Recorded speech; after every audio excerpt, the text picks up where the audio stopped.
Welcome to the show. How you doing? Good, how are you? I'm doing great. So for the people who don't know who you are, I know what I call you, but what is your name? My name is Amaya-The-Great. Okay, so for the people who, you know what I'm saying, they just now tuning into the channel. So this channel is pretty much me just explaining my military journey. And so I came to Tuskegee University and then I started meeting great people. And I felt like they should definitely get their flowers while they're here at Tuskegee. You know what I'm saying? So you definitely do deserve your flowers for the amount you care and the amount that you put out. It's like the energy that you have. You got to let your light shine. So Amaya, where are you from? I am from Lancaster, California. Lancaster, California. What the world you doing in Tuskegee? Child, listen. I honestly wanted to come here because I wanted to be an animal science major, wanted to be a veterinarian, and didn't have the credentials to get here. But I wanted to go here and I asked God, if you want to be here, let me get accepted, and I got accepted. So a lot of people really don't know the value of prayer. Like, no matter what you believe in, if you meditate on it and you really put it out there, it does come back to you. And it's great that God helped you get here. You know what I'm saying? I'm really grateful that you're here because I got to meet you. You know what I mean? Yeah. So what is your classification? I'm a sophomore. Me too. Me too. What a coincidence. All right. So do you live on campus? I don't. I live off campus because of housing reasons with Tuskegee's housing, but I used to live on campus. Okay. I know what it's like to live on campus and off campus. That's perfect. So when you lived on campus, did you like it? I actually I liked it, but I didn't like it. Only because I liked it because all the people there, I got to meet people and everything was closed classes, CAF, what have you, and but the community bathrooms, no sir, no sir. So yeah. I never heard anybody say they liked the community bathroom, so I'll take that one. I did not. All right, so you did live on campus for a little while. So what about the campus life? You say the people was fun. Is it like that's what you really loved about it, about Tuskegee and the experience being here? Is the people what holds this school together in your opinion? If the people wasn't here, Tuskegee would die. Honestly, yeah. I mean, that's true. That's in pretty much any organization, because we say the same thing about the military. Without the people, then you don't really have a strong military. So, what is your major? I'm an animal science major. Animal science major. So just to clear that up, what do you do as an animal science major? Like, what can you do as an animal science major? I actually want to specialize in creating medicine and handling wildlife, caring for wildlife. So definitely want to be in some type of animal sanctuary or anywhere, but I also want to create some type of medicine because I want to discover something to help humans and animals, but I want to do it from animals and going to humans, if that makes sense. Yeah, a lot of people don't know about the things that you do on campus that inspire people, just little gestures of love. But we'll get there. But not to rush into it. What events do you participate in while on campus already? Well, I am part of the Alpha Mega Campus Ministry that is from Auburn and Tuskegee's campus, and I work in the food pantry here on campus part-time work study. So I guess it's part-time because I'm a full-time student. Yeah, that's much it. So with the food pantry, what is that about? What is that? So basically it is availability to students here on campus and off campus. If they have any food insecurity problems or if they need food, it's available to all students, no matter what their circumstance is. They just come there, they get their items, nice little conversation if need be, and then they leave, and then that's it. And that's it. Off camera, we was talking about you actually giving out goodie bags during, what was it, finals of last semester? What provoked you to start giving out goodie bags? Because nobody asked you to do that. No, during finals, Tuskegee students are very much stressed, very much in their work. They definitely forget sometimes to eat, sometimes to drink, sometimes to go to the bathroom, sometimes to sleep. So it's I wanted to be able to provide that care to a student by a student. and just share that love to them just by giving food out and, hey, hungry, you need some food, here you go, or anything of that nature. That's awesome. So obviously you care about people, you care about the environment, you care about animals. You just all around a caring person. We also talked about animals off camera a little bit about. So what is your favorite land animal and your favorite sea animal? And we'll start with land first. Okay. Favorite land animal is the elephant, and my favorite sea animal is humpback whale. So we got a humpback whale and an elephant. They have something in common. Yeah. Both big. both big. So why are these your favorite animals? Well, for the elephant, I love how gentle they are, despite their size. Because usually when things are animals or whatever, humans, whatever, like they're big, it usually goes to their head, and they're more scary rather than gentle. And I think that both the elephant and the humpback whale, they both have that gentle spirit with them. It's like they love the environment around them. They love the people. They care for people. There's a lot of stories about how people were saved from humpback whales or from whales in the ocean, from sharks and, things of that nature. So they have a care within their heart as well. And I just feel like I relate to that more. So that's why they're my favorite. Most definitely. I can definitely see that caring energy in you. We was talking about letting that light shine within you, because your smile, you would come around campus giving people hugs, like just physical touch sometimes is what that person needs. You know what I'm saying? This might not be a random person, but even the people that's closest to you, they could benefit from it. And so you never been overseas. We spoke about this off camera. You never been overseas. Would you love to go out the country? I would love to. Like, I really don't know where exactly, because I feel like wherever I might go, I may experience something beautiful there, whether it be like in places that are a little bit on the scary side, with whether it be Iraq or something like that. But wanting to maybe go there, or maybe go to Africa or Cuba. These different places, there's beauty that I've never seen before that I want to see. I just want to be able to experience that from these countries and from these other continents that I've never touched before.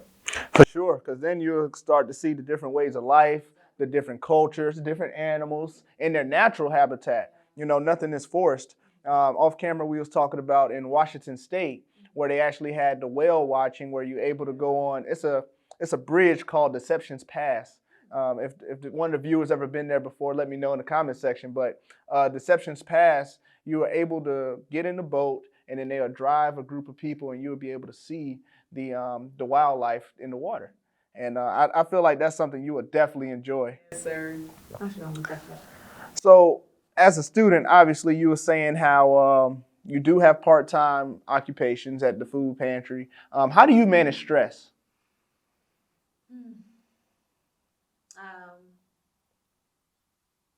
My relationship with God, definitely. Focusing on the blessings that He's already given me really helps me keep that going and not allow the workload to overcome me, and just pace myself. Like school sometimes, classes, professors, they definitely push that agenda to just do it. Like, go and do this work, do that work, do that work. But there's never like a, hey, are you okay? Are you feeling okay? Do you need a break? Do you need me to relax on the workload? I think I've only had one professor that asked me, like, is this too much? Because it is too much, and they don't really think about the students' mental health on the workload that we have for classes and for work, and just everything of that nature. So I think God has really blessed me with little things that I can really hold on to. Like, I'm breathing today. I'm walking. I have air in my lungs. My lungs are working. Like, there are so many things to be grateful for, and I feel like focusing on those blessings that God has given me really overshadows the overload of things that I have to do, and just pacing myself. And I have tomorrow, God willing. I have next year, God willing, and I'm not trying to rush myself. I'm trying to take my time. For sure. You hitting all the nails right on the head. Like you're talking about spiritual matureness. Like, you have to be able to know when it is too much. You're starting to pay attention to your physical. Like, have you eaten today? Like you mentioned, the bags, or the water, the candy, the chips. Like, just to give somebody something to keep going. And it's like, That's so important. We overlook it as college students all the time, especially when that work starts to pile up. All right, so that's how you deal with stress. Obviously, you're extremely grateful for a lot of things. So this is one thing I want to ask you. What advice do you remember that you keep in your heart and your soul? Like you could pinpoint one piece of advice in your mind that you will never forget. What would that advice be? Wow. And that's it. Off camera, we was talking about you actually giving out goodie bags during, what was it, finals of last semester? What provoked you to start giving out goodie bags? Because nobody asked you to do that. No, they didn't. This may be like predictable, but you're doing it for God, not for people. That it like I don't know if that just like stuck with me to the beginning of my college journey, but it's like everything that I'm doing, God is way more pleased with things that I give to him rather than to people, because people are never satisfied with anything. So it's like, if I'm doing things for God, who is satisfied with me just picking up the Bible, like for praying and like, and saying hi to someone, doing a kind gesture to someone, those little things that I have done, God is way more proud than someone off the street would ever be. So it's like putting like, really giving my efforts to God, and like the schoolwork that I do, the studying, exams, whatever it may be, like just doing it for God. I know that it really helps me, because if I'm trying to rush and I gotta do this because society tells me to. I gotta be done with college in 4 years because society tells me to. There's so much society, but it's never like, is this for God? And when I put that in my head, it's so much easier for me to do things. So. Yeah, definitely. Like you said, it goes hand in hand with managing that stress. You're not putting on unnecessary weight on your shoulders. You're giving that weight to the higher being in God. So I definitely agree with that. I feel like a lot of people, they need to hear stuff like this, not just from me. Like they heard 200 and something videos that I've made, but hearing somebody else saying the exact same thing in a totally different situation. I want to expound on why I call you Amaya-The-Great, right? It's because it's not just because it's catchy. It's not because I made it up. It's a real empowering move that I want to give you. You know what I mean? Because I was walking with one of my good friends. You handed us a bag of saying, here you go, a goodie bag. We go down to the food pantry. You're always so helpful. You do the ministry. You talk about spiritual health and wealth. And it's like, that's some great stuff that Tuskegee Ambassadors page might not expound on. And that's okay. But it is the people in the trenches that we're highlighting on this channel that's really down here helping the people move forward. So, how you feeling today? I had a very good day. Okay. Yeah, I had a very good morning. I got some good sleep, melatonin, get into it.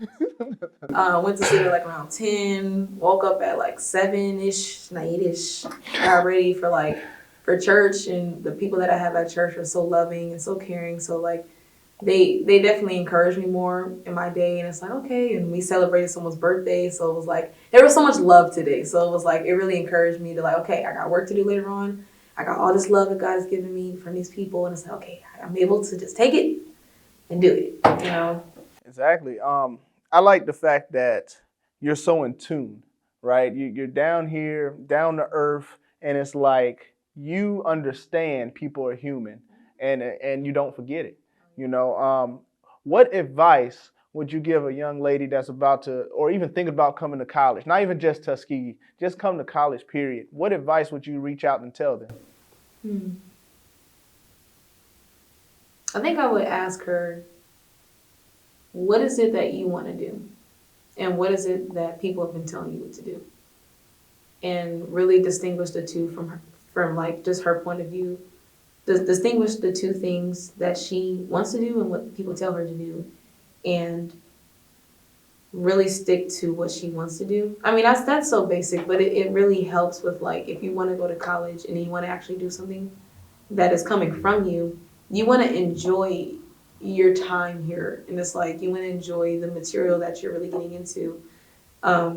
Like for me, I didn't establish my major until I think second semester freshman year, because I didn't know what the heck I wanted to do, because everybody's been telling me, oh, you can sing, do that. Oh, do that. Like, it's just so many things people have been telling me that I should do, and I haven't really asked myself, what do I want to do? And society and family and people can always cloud those ambitions that we have for ourselves. So I think like a really heart-to-heart moment with herself and being like, what do you want to do? You want to do that? Okay, well, we can go forward with that, instead of it being like, your mom told you to do that? Okay, go with that. Nah, like if you want to not go to college, don't. If you want to go to college, go. Like if you want to do something, do it. Don't allow people to drown who you are inside, or drown your passion and your ambition for your own life, when you have the ability to do it yourself and to not answer to nobody from your own decisions. So, books I forgot, but I'm just saying, like, that's what you want to do with your life in terms of college and career wise and stuff like that. If you want to do it, do it. Who cares how much it makes? Who cares how much it's at? Like, if you have an actual passion to do something, animal science. When I become a veterinarian, look, the money is gonna be the money, because I don't know if I'm gonna get a lot or if I'm gonna get a little. But I love animals and I have a passion to take care of them, so that's what I want to do. And I would definitely like have a heart-to-heart moment with her on that, or him. Oh yeah, definitely.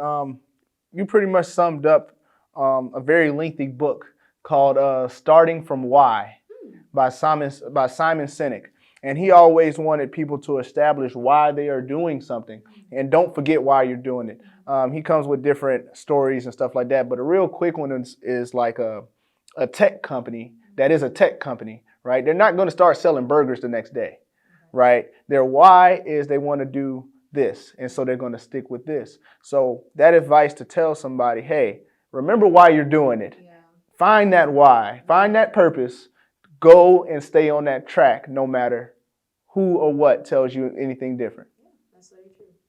Wow. So I also want to ask you one more question. What's one takeaway that Tuskegee has positively influenced you on? To be ready. To be ready for interviews, to be ready for questions, to be ready for whatever life may throw at you, because I know, I'm pretty sure you probably heard this before, but like, if you can make it past Tuskegee, you can make it past almost anything. Because Tuskegee has the ability to either make you or break you, and that's because of the drive that everybody has here. The professors have a drive. Like everyone here has like they're doing something here, and it's either, if I'm going to teach this, I'm going to teach this. If I'm going to learn this, I'm going to learn this. So I would definitely say that being ready for almost anything that I have going on career-wise or life-wise, Tuskegee has definitely taught me that. Most definitely, man. Well, that's all I have, Amaya-The-Great. You're wonderful. You're excellent. I really appreciate it. You're a very extraordinary person. I'm grateful for you doing this, man. Giving us some voices out here. Oh, no problem at all. But I'll definitely catch you next time. Thank you. Dude, it's ugly boy, dude. It's ugly boy, dude. It's ugly boy, dude.